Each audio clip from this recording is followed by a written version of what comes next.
I know it's been a hot minute, but for this time, I have been using the Oneplus 13 as my daily driver. I bought it on the day it released, that's about 3.5 months, and this has been my experience so far.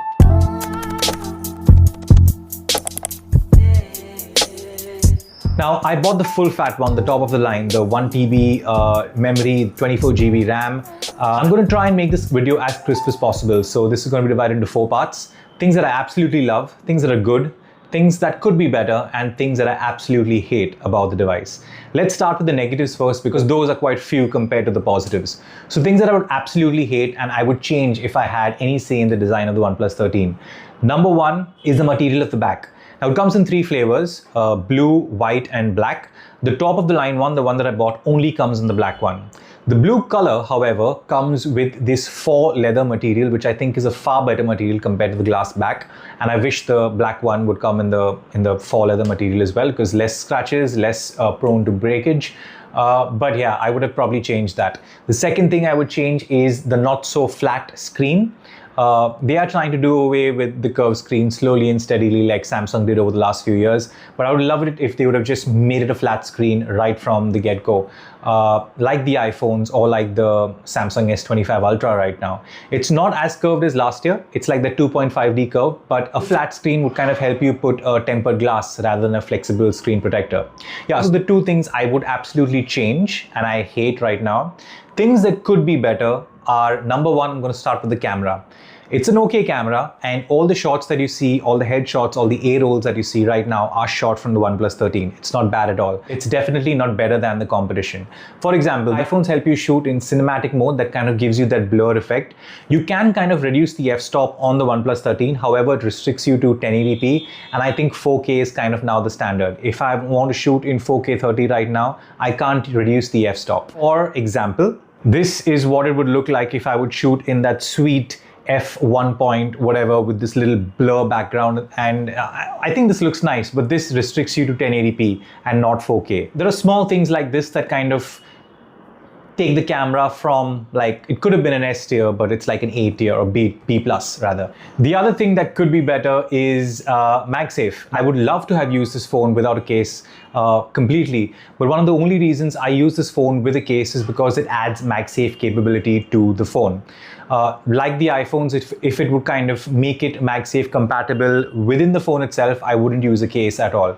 Most of my tripod mounts or most of my mounts that I mount the phone on an aircraft or to shoot videos like this are MagSafe capable, and it's just easier to snap your phone on and off with magnets rather than use those clamps. So yeah, if they would have added the MagSafe ring into the phone itself, I would have loved to use this phone without a case. And OnePlus Care is quite reasonable. You get 2 years of coverage against breakage, spillage for about 6,000 rupees, which is far more reasonable compared to the iPhone. So yeah, I would have loved to use this without a case. Now, the few things that are really good about this phone. This phone kind of set the standards for what Android phones should be in 2025. To name a few, Snapdragon 8 Elite, top tier chip, helps you game, helps you shoot like this. You have 24GB of RAM, 1TB variant, the one that I bought. Having 6000 milliamperes battery in 2025 is become the base. The silicon carbide battery on the OnePlus 13 is split into 3000 and 3000, so that helps in charging. The 100-watt charging is something that I absolutely adore, so we'll talk about that in a bit. But having 6000 milliamperes battery just gives me that peace of mind. I don't even charge my phone fully to 100% because batteries are generally happy between the 20% and the 80% range. So not too high and not too low. So I keep my battery within the 20% and 80% range, and I've limited to charging it only up to 80%. I only charge it to 100% if I have a long day, if I know I'm going to be out through the day, or if I'm going to shoot videos, but otherwise I limit it to 80%. And that kind of helps in battery longevity. A few more things that are absolutely good about this phone: UFS 4 storage. So that is kind of bleeding edge technology right now. I connect my 8TB hard disk and move stuff on and off the phone like quickly, super quickly. That's something that iPhones can only dream of right now. The speakers on this phone are quite good. Not the greatest, but quite good. The vibration motor is Apple-esque. So it is better than Apple, I would say, in a few ways. It's something that I keep on right from the get-go. It's crisp, it's sure, and it's very certain. So it's a very good vibration motor. And small other things like reverse wireless charging. So many times in my friend circle, I've been that guy who's helped someone charge their phone just by putting it over my phone. It sounds like a party trick if I'm being honest, but it's good, it's nice, it's helpful. It's good to be that guy to help a friend out when he or she wants that quick 5 or 10% battery charge just to get through the day. Yeah, so these are the things that are really good about the phone. Now let's get to the meaty bits, things that are absolutely best and like I'm wowed about it. One of the things that are absolutely great about it is the IR blaster. Very underrated feature. I don't know sometimes where half my remotes are. I control my TV, I control my speakers, I control my AC, and they're all within an app. We used to do this back in the day. I don't know why this kind of died off through the evolution of phones, but I'm glad OnePlus has it. The 100-watt charging. I would take faster charging over battery life if I had to choose one or the other. If you're getting me, this has both. But if I had to choose between great battery life and wired and quick wire charging, I would choose quicker wire charging. And this has 100 watts. It just changes the way you use your phone. Before you get ready, you can plug it in for 10 minutes and that's all the power you need through the day. The thing that I miss the most when I move from a OnePlus phone is quick charging. I know it's proprietary. The good thing about the OnePlus 13 is the older OnePlus phones, it has its own proprietary charging, right? So if you don't charge it with the OnePlus charger, it would charge really slowly. But with the new OnePlus phones, the OnePlus 13 included, even if you charge it with the PD charger, it doesn't charge as fast as the original charger, but it charges decently well.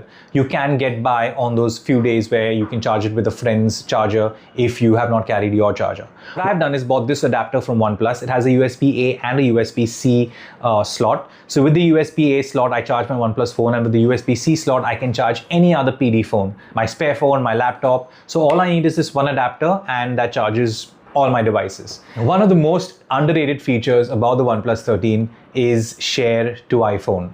Now this may be very niche, but many apps have tried to do this in the past. But with this particular app, where OnePlus has kind of integrated it into the system, kind of gives you AirDrop capabilities on Android. Yes, you've got to have an app available on the iPhone that you're sending it to. My secondary phone is an iPhone, my wife's phone is an iPhone. And it's just so easy now to send files between these devices so quickly. And it's amazing because OnePlus has kind of integrated it into the system. You get share to iPhone right in the share sheet. I would rate that as one of the main reasons why I stick to this phone or stick to this particular phone within the Android side of the world. Another few things like picture-in-picture. Now I know a lot of apps like on the iPhone has picture-in-picture on few apps like YouTube. But the other day I was kind of doing work on my phone and I was watching the race on the F1 TV app. The F1 TV app does not support picture-in-picture on iPhones or on Samsungs for that matter. But with this phone, you can just minimize any content or any app into a small window and continue to do work while you're watching the content, or in my case, the race. So picture-in-picture, something very small, is quite niche, but I absolutely love it when I'm using this phone and I absolutely miss it when I'm using the iPhone. The last two things that I think are absolutely great and are underrated, of course, is its peak brightness. Now numbers like 1600 high peak brightness and 4500 nits of this, they don't make sense. But when you actually use this phone out right under the sun, you see a massive difference. The screen is so bright that you think you're using this phone indoors. You don't realize it because it's that good. And the other thing is the IP68/69 rating. I've not really put the phone to the test, but there are many videos out there where people have taken the phone into the beach, into salt water, put the phone into a dishwasher. All of these things have been unheard of in the past, but just having that IP69 rating, which is one higher than what we ever had, just having that durability kind of gives you that peace of mind. The other thing that I would love to talk about is also the difference in price when you're going up in storage. Mostly when you're going up in storage in the iPhone world or in the Samsung world is about 20,000 rupees higher. So when you're going up to 56 to 512, you're paying 20,000 more. With the OnePlus, it's about 15,000 if I'm not wrong. So even that 5,000 rupees difference in going higher in storage makes a difference. You can use that 5,000 or 6,000 rupees to get OnePlus Care and you have peace of mind for 2 years. So small things like that, I think, make a big difference in the whole user experience of the OnePlus phone. I bought this phone for 85,000 rupees, including all the discounts, 1 terabyte on my phone, 24 GB of RAM. I'm not much of a gamer, I play a little bit of PUBG here and there, but it does not sweat. And quickly charging it to 100% or to 80% in like 10 minutes just changes the way you use your phone. I mentioned the negatives, I mentioned the things that I would have changed. The camera is not S tier, but it is doable. I'm running a whole YouTube channel just by shooting and editing all these videos directly off the OnePlus 13. So I'd say it's a very capable phone, and if you have that kind of a budget now in 2025 and these are the things that are important to you that I mentioned, the OnePlus 13 is a good buy. Let me know what you think of the video, and if you've stuck around so long, thank you so much. You know where the subscription button is. Stay safe, stay sane, and I'll see you guys in the next one. Cheers.